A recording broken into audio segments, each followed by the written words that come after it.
Well, let's do the U.S. first. The United States, in this period, the 1970s, was a major sponsor of the military dictatorships that had overthrown some democracies, some faltering civilian governments.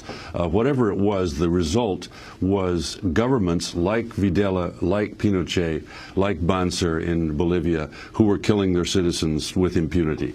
The United States knew about the mass killing.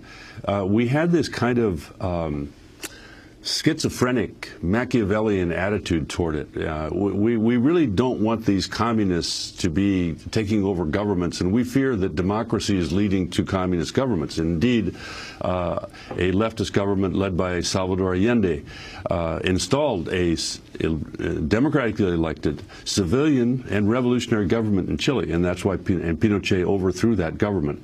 The United States was deathly fearful that this would spread in Latin America, and so supported the coming of dictatorships. When they began mass killings, the United States was aware of these mass killings.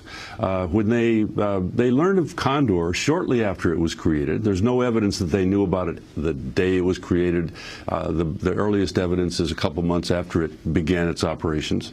But they certainly knew these things were happening. And if you look at the meetings, the transcripts of the meetings between Henry Kissinger and these leaders, both in Argentina and in Chile, where we have the records, what do they say in private?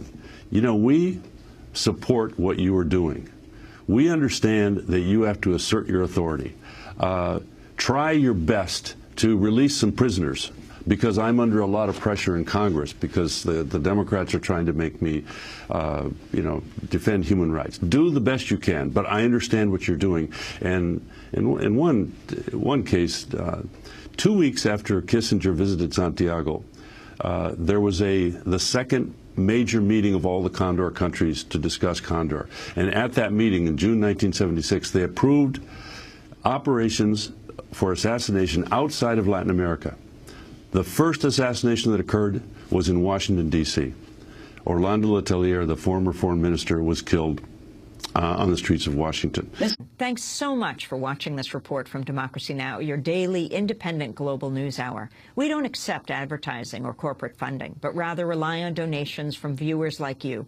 Please make your contribution by visiting democracynow.org. We need your support today to keep bringing you this hard-hitting, in-depth reporting.